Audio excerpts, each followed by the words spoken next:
Bonjour, mesdames et messieurs. Toutes nos excuses pour ces problèmes techniques indépendants de notre volonté. Bienvenue dans ce Flash Info. L'Ordre de Malte est en Côte d'Ivoire pour la consécration de la chapelle de l'hôpital Saint-Jean-Baptiste de Bodo de Tia-Salé.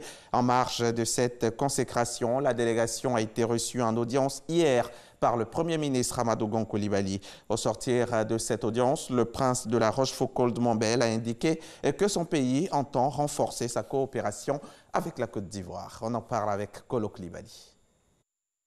Une délégation de l'ordre souverain de Malte chez le Premier ministre Amadou Gon Coulibaly. Le chef du gouvernement et ses hôtes ont parlé de la coopération dans le domaine de la santé. L'ordre de Malte a doté l'hôpital Saint-Jean-Bodo de Tia-Salé d'une chapelle dont la consécration vient d'être faite. L'hôpital, ce n'est pas que des murs. L'hôpital, c'est aussi des soins. L'hôpital, c'est aussi de la compassion. C'est de la présence auprès de la personne qui souffre.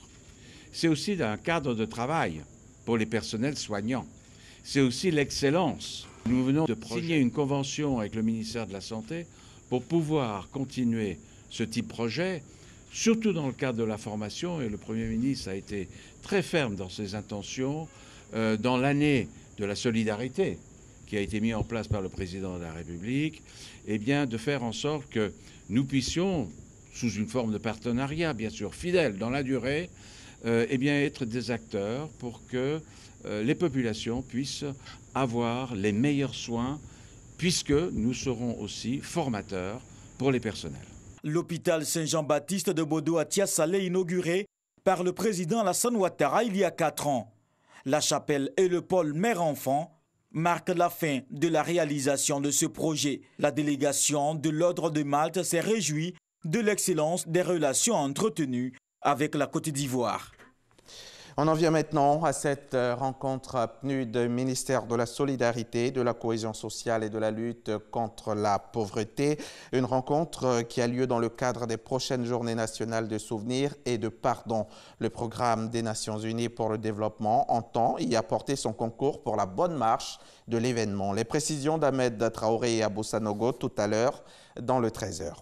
Les douanes ivoiriennes améliorent leurs relations avec les usagers. Elles ouvrent une nouvelle fenêtre de régularisation à leurs redevables, ce qui devrait permettre de faciliter le recouvrement des sommes dues à l'État. Si vous êtes opérateur économique et qu'il vous arrive de faire des erreurs, rapprochez-vous dès à présent de l'administration douanière. Lanciné Bakayoko, notre reporter, nous expliquera tout cela tout à l'heure dans le 13h.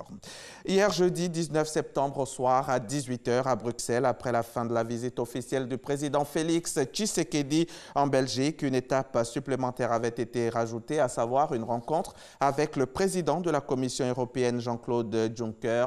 Le fait d'avoir ouvert la maison Schengen et d'avoir permis le retour de l'ambassadeur européen à Kinshasa a donné des gages à l'UE. Les deux hommes ont surtout discuté de la relance de la coopération entre l'Europe et la RDC, même si la question des sanctions européennes à l'encontre de la RDC est présente dans tous les esprits.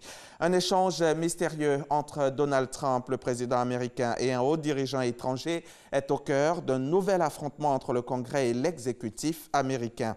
Un haut responsable du renseignement américain était appelé à témoigner hier jeudi devant la commission du renseignement de la Chambre des représentants. Il était convoqué au sujet d'un signalement officiel fait au sein de ses services par un lanceur d'alerte inquiet de l'attitude du président. Mais l'audition a tourné court.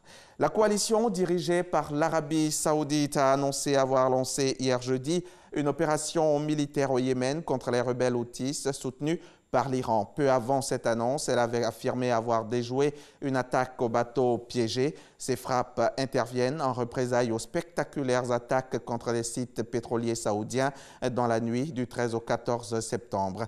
Ces deux attaques simultanées revendiquées par les Houthis mais attribuées à l'Iran par Riyad et Washington ont réduit de moitié la production du royaume et provoqué la chute libre des cours de l'énergie. Fin de ce flash, rendez-vous tout à l'heure à 13h pour le journal.